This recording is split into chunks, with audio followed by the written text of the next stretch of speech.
What's going on, y'all? Machiavelli Mills TV. Y'all hit the like button, hit the subscribe button. So look, of course, Team USA. I talked about it earlier. They won by only 1 point today against South Sudan. South Sudan played them extremely tough. They got some great players over there. Shayak, Carlik Jones, William Gabriel. Them boys play like a cohesive unit. And they're fearless.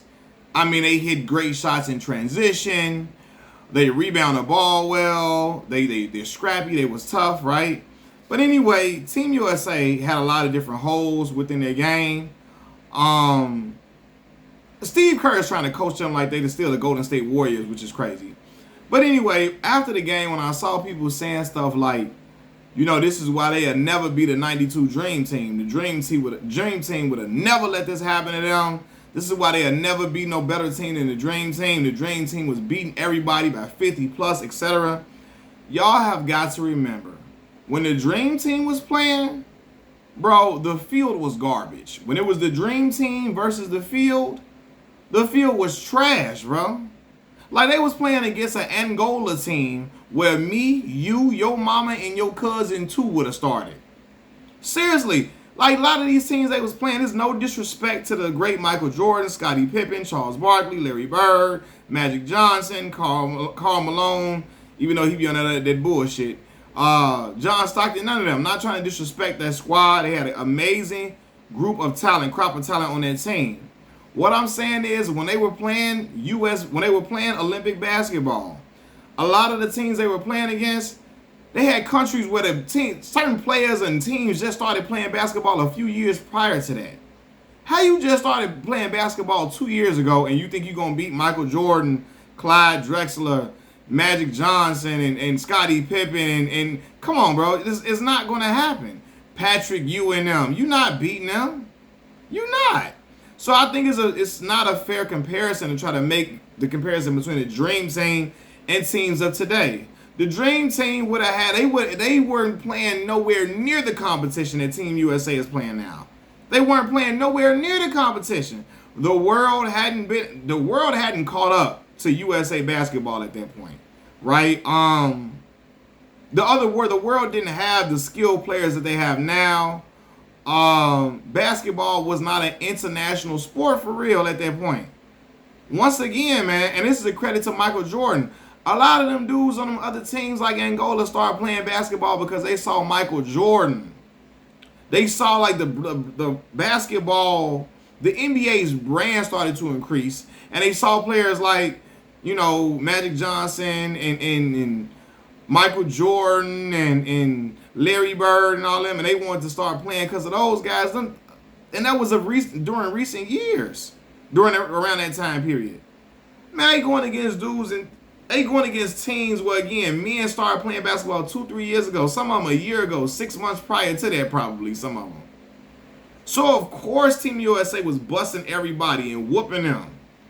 Look who they was playing against, bro. They wasn't, man, listen, I promise you.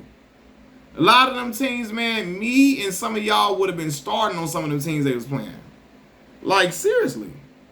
That just shows you the difference in skill set today and, like, the skill level of players today. 2 different type of skill sets, fam. 2 different type of skill sets.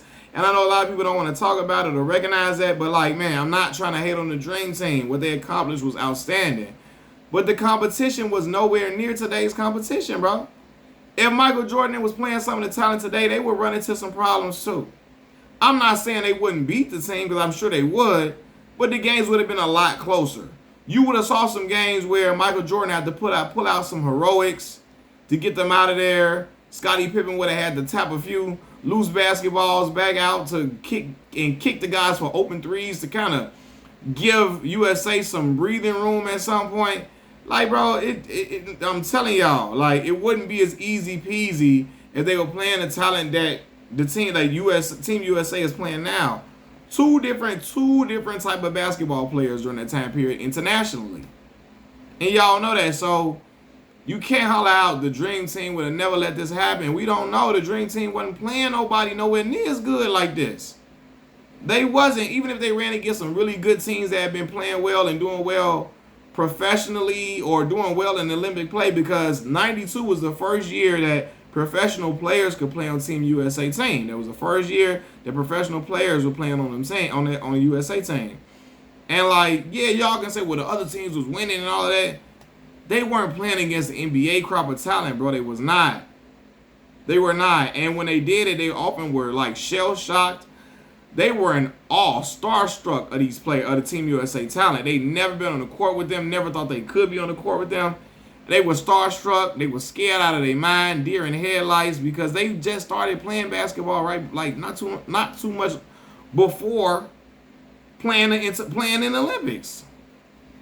You know what I mean? So yeah, and I know some of y'all gonna say, oh, they played, like I said before, some of y'all gonna say, oh, well, they was winning before. They had some success. Success against the rest of the field, playing against some other countries, ain't success against the U.S. USA was head and shoulders above the world because, again, basketball was in its infant stages as far as being international. Now, you got players from Canada in the NBA, from Sudan, players from Cameroon, where Joel Embiid really supposed to be playing. But you got players from, Australia, you got players from Lithuania, you got players from Greece, you got players from France. Look, a lot of these teams are riddled with talent. South Sudan is one of the youngest teams in Olympic play, and they are a scary team to go against, y'all. The way I saw them play today, that wasn't no fluke. Them boys can hoop. They can beat a lot of teams and shock a lot of talent. You know what I mean? But yeah, I just don't buy the narrative that Team USA would have steamrolled everybody. Like, they wouldn't have won by 40 against everybody in today's game, even with that talent they had. Especially with Larry Bird with that bad back at that time, man. I think it's when Larry had a bad back. What?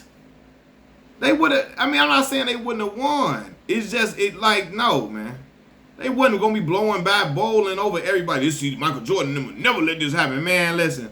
Michael Jordan was playing against dudes who probably was, who their main job was teaching. Their main job was school teachers during that time playing. They wasn't playing against no dudes who was world beaters, who was real, like, dedicated to basketball all year long. They was a one step away from being in the league. They were playing professionally for years. They weren't playing against that type of talent over there. Looking at them playing Angola, brother, like, man. Again, I would have started for Angola during that time period. I'd have been out there against Mike and them getting done in. Pause. But yeah, like, what is we? No, I don't think these two, the competition does not compare. The Dream Team's competition does not compare to the competition that the Team USA is facing now. It doesn't. And this is not a slight against Michael Jordan or nothing. I got Michael Jordan as the greatest player of all time, and I got LeBron James number 2. But this ain't no slight against Mike. I'm keeping it a buck with y'all. And I'm from Chicago. You know what I mean? So ain't no, I hate Michael Jordan, even though y'all give him passes for stuff y'all don't give a lot of other people passes for, especially his personality traits. But anyway, it's neither here nor there. Yeah, man, but I ain't hollering out that Team USA would have just smoked South Sudan, from the Dream Team, rather, would have just smoked South Sudan. I can't holler that out. Because we ain't seen the Dream Team matched up with talent like that on that team consistently. Dudes over there, Dream Team, was playing against dudes who was playing in the YMCA Rec League. Dudes that was playing intramural at college universities. That's who the Dream Team was really playing against. Machiavelli Mills TV, peace.